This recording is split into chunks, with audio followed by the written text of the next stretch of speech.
Leicester City कभी भी England के हेवीवेट क्लब्स में काउंट नहीं की जाती थी। 1884 में लेस्टर सिटी की शुरुआत हुई। उन्होंने अपनी हिस्ट्री का ज़्यादा हिस्सा एक छोटे प्रोविंशियल क्लब के रूप में बिताया। अक्सर फर्स्ट और सेकंड टियर के बीच में ऊपर नीचे होते थे, बिना किसी मेजर टाइटल के। 2015 तक उनका हाईएस्ट टॉप फ्लाइट फिनिश 2000 में 8th पोजीशन था और प्रीमियर लीग एरा में उन्होंने कभी भी टाइटल के लिए सीरियसली कंटेंड नहीं किया। एक्चुअली स्पोर्ट्स राइटर्स ने ये नोट किया कि अपनी 132 साल की हिस्ट्री में लेस्टर ने कभी भी एक भी टॉप फ्लाइट टाइटल नहीं जीता था। एक्सपेक्टेशंस बहुत ही लो थी। 2015-16 सीजन से पहले बुक मेकर्स ने लेस्टर को लीग जीतने के लिए 5000:1 के ऑड्स दिए थे और मजाक में कहा था कि किम कार्दाशियन के यूएस प्रेसिडेंट बनने के चांसेस भी इससे ज्यादा हैं। शॉर्ट में फॉक्सेस को सिर्फ एक रेलीगेशन कैंडिडेट के रूप में माना जा रहा था, उनको कोई सीरियसली नहीं ले रहा था। पिछला सीजन इस कहानी का स्टेज सेट करता है। 2014-15 में निगल पियर्सन के अंडर लेस्टर डिजास्टर से सेल्वेशन की तरफ झूल रहा था। दिसंबर 2014 तक टीम टेबल के बिल्कुल बॉटम पर थी, 7 स्ट्रेट लॉसेस के साथ, और कई लोग पियर्सन का हेड मांग रहे थे। यहां तक कि ब्रीफ प्रोटेस्ट और एक पिच इन्वेजन भी हुआ था। फिर नया साल आया और कुछ क्लिक हो गया। लेस्टर ने 7 में से 6 मैचेस जीते और एक इम्पॉसिबल रन को पॉसिबल किया, अपने आप को रेलीगेशन के बाहर भेजा। हाइलाइट्स में शामिल था सितंबर 2014 का मैनचेस्टर यूनाइटेड के खिलाफ 5-3 का डेमोलिशन, जो आर्ग्यूबली फॉक्सेस की हिस्ट्री का बेस्ट परफॉर्मेंस है और जिसने फैंस को पोटेंशियल झलक दी कि लेस्टर सिटी भी प्रीमियर लीग में एस्टैब्लिश हो सकती है। जिसे ESPN ने बाद में समराइज किया कि इस लेट सीजन सर्ज ने लेस्टर को बॉटम स्पॉट से उठाकर 14th प्लेस पर पहुंचा दिया था। द ग्रेट स्केप ने सिर्फ प्रीमियर लीग स्टेटस को प्रिजर्व नहीं किया, बल्कि स्क्वाड के अंदर बिलीव भी फॉर्ज किया। मई 2015 तक फाइनल डे पर QPR के अगेंस्ट 5-3 की विन के साथ लेस्टर ने सरवाइव किया प्रीमियर लीग का one of the greatest difficulty era. Leicester ने डिस्पेयर को इलेशन में बदला और अपने आप को 14th फिनिश करवाया। लगभग रेलीगेशन के करीब जाने का ड्रामा टीम के अंदर एक नेवर से डाई मेंटालिटी डालने में मददगार रहा। जैसे राइटर ने कहा, स्केप का मोमेंटम क्लियरली टेंजिबल था। 2014 में लेस्टर रेलीगेशन के लिए सर्टेन्स लग रहे थे, जब तक पियर्सन के लेट स्प्री ने उन्हें बचा नहीं लिया। वही बिलीफ आने वाले सीजन में बहुत ही क्रूशियल होने वाला था। जुलाई 2015 में लेस्टर ने पियर्सन को रिप्लेस करके वेटरन कोच क्लॉडियो रेनियरी को अपॉइंट किया, एक अपॉइंटमेंट जो आई रोल्स के साथ रिसीव हुई। वेर लेजेंडरी गैरी लिनेकर ने इस हायर को अनइंस्पायरिंग कहा और पंडित हैरी रेडनैप ने डिसबिलीफ के साथ पूछा कि ग्रीस से अभी भी सैक हुआ कोच वापस प्रीमियर लीग में वॉक इन कैसे कर सकता है। इटली में रेनियरी को कभी टिंकरमैन कहा जाता था और उनके बेस्ट ईयर्स जैसे बहुत पीछे छूट चुके थे। कई लोग ने सोचा कि लेस्टर के थाई ओनर्स बहुत कंजर्वेटिव हो गए हैं, लेकिन रेनियरी ने खुद को इन कमेंट्स से श्रग ऑफ कर दिया। उन्होंने कहा कि आई रिस्पेक्ट एवरीवन, उन्होंने कहा और इंसिस्ट किया कि उनका फोकस सिर्फ प्लेयर्स पर है, बाहर डाउट्स पर बिल्कुल नहीं है। उन्होंने सिर्फ इतना प्रॉमिस किया कि वो इटालियन टैक्टिकल वे ऐड करेंगे बिना लेस्टर की स्पिरिट को तोड़े। लेस्टर ने सिर्फ स्टार्स नहीं खरीदे। 2015 से पहले उनकी transfer activity smart bargain hunting पर बेस्ड थी। राइट बैक डैनी सिम्पसन और मिडफील्डर डैनी ड्रिंकवाटर दोनों farmer Manchester United academy players थे जो 2012 में लाए गए थे। कैप्टन वेस मॉर्गन को जनवरी 2012 में नॉटिंघम फॉरेस्ट से लगभग 1 मिलियन में साइन किया गया था।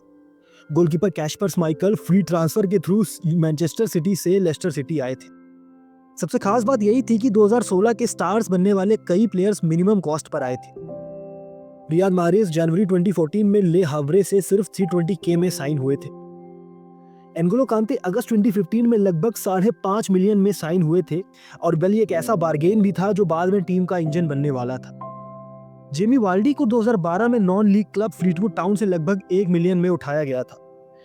टोटल मिलाकर लेस्टर के टाइटल विनिंग स्क्वाड का मार्केट वैल्यू सिर्फ 72 मिलियन यूरोस था, जो मैनचेस्टर सिटी के 420 मिलियन यूरो स्क्वाड से लगभग 7 गुना कम था। जैसे एक बुकी ने कहा था कि ये टीम ऑलमोस्ट सारे राइवल्स के कंपैरिजन में बहुत कम पैसों में बिल्ड की गई है। ये सारे हिडन जेम्स थे जो जल्द ही शाइन करने वाले थे। क्लॉडियो रेनियरी ने एक बहुत ही सिंपल और डिसिप्लिन सिस्टम इंप्लीमेंट किया। उन्होंने निगल पियर्सन के बैक 3 को डिच किया और एक कॉम्पैक्ट 4-4-2 सिस्टम पर स्विच किए।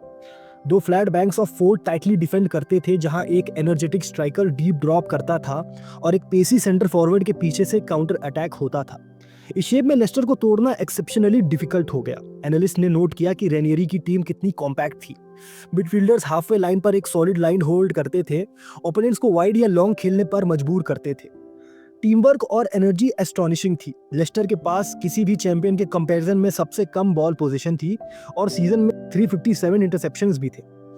काउंटर अटैक लाइटनिंग फास्ट थे। कैस्पर श्माइकल रूटीनली लॉन्ग बॉल्स डालते थे और वो जानते थे कि हाई प्रेस ओपोनेंट्स को तोड़ने का एक यही जरिया है। और जब डिफेंस अटैक में बदलता था तो माहरेज और वार्डी लीथल हो जाते थे। रियाद माहरेज ने उस सीजन 17 गोल और 11 असिस्ट प्रोवाइड किए, वहीं जेमी वार्डी ने 24 गोल और 6 असिस्ट दिए। एक्चुअली वार्डी की स्कोरिंग स्प्री में 11 स्ट्रेट प्रीमियर लीग गेम्स में गोल शामिल थे, जो कि एक नया प्रीमियर लीग रिकॉर्ड था।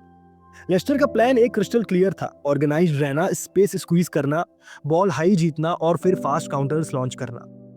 रिजल्ट था कि एक नॉन पोजीशन बेस्ड स्ट्रेटजी जो किसी भी और टाइटल विनर जैसी नहीं थी, essentially British direct football with an Italian core, और ये बहुत ही ब्रिलियंटली काम कर रही थी।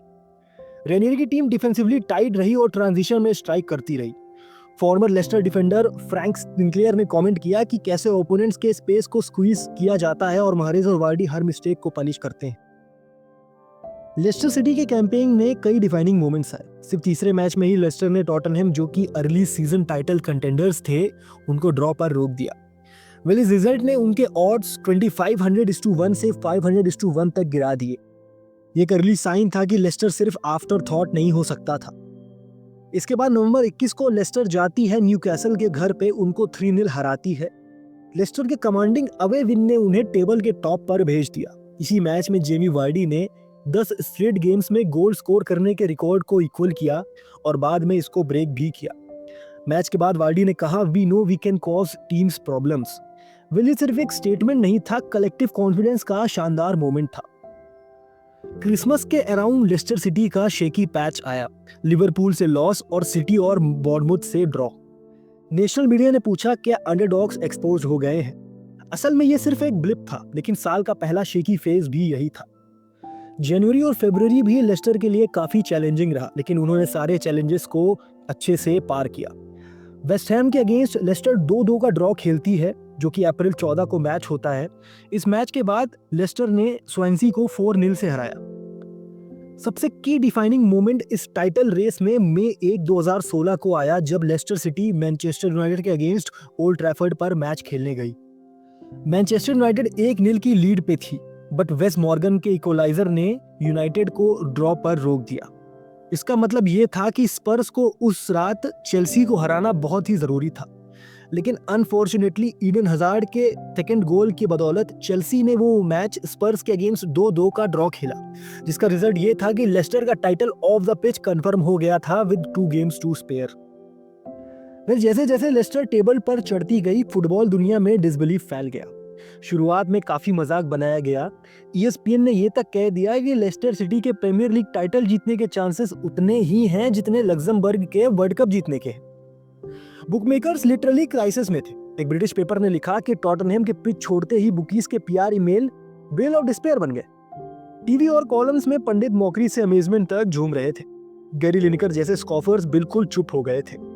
जैसे जैसे टाइटल डे पास आया, ग्लोबल हेडलाइंस सेलिब्रेट करने लगी। फ्रांस फुटबॉल ने कहा, Leicester has achieved the impossible. Germany के बिल्ड ने बोला, Europe's biggest football sensation is Leicester city.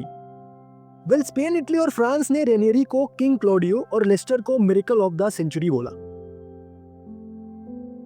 Title confirm होने के अगले दिन ही लेस्टर ने अपने हिस्ट्री की सबसे बड़ी पार्टी रखी। 1 लाख से ज्यादा फैंस ओपन टॉप बस परेड के लिए स्ट्रीट्स पर आ गए। पूरा शहर ब्लू हो चुका था। थाई कम्युनिटी ने अब्रॉड से ही सेलिब्रेट किया। मार्क एल्ब्राइटन ने कहा कि ये क्रेजी है, ये दिखाता है कि इस फैंटास्टिक सिटी के लिए इसका क्या मतलब है। रेनियरी ट्रॉफी के साथ बस पर खड़े हुए थे। बाद में उन्होंने माना कि ये फुटबॉल से काफी कुछ ज्यादा लग रहा था। सीजन के एंड तक कॉम्पिटिटर्स भी स्टंड हो चुके थे। स्वेन गोरान एरिक्सन ने कहा, यह फुटबॉल को प्यार करने वाले लोगों के लिए एक सपने जैसा है। एनालिस्ट ने लेस्टर के टाइटल रन को ग्रेटेस्ट अपसेट के साथ रैंक किया, क्योंकि ये 38 गेम मैराथन था मनी डोमिनेटिंग प्रीमियर लीग में। ESPN ने इसे आर्ग्यूबली हिस्ट्री का मोस्ट रिमार्केबल टाइटल विन कहा।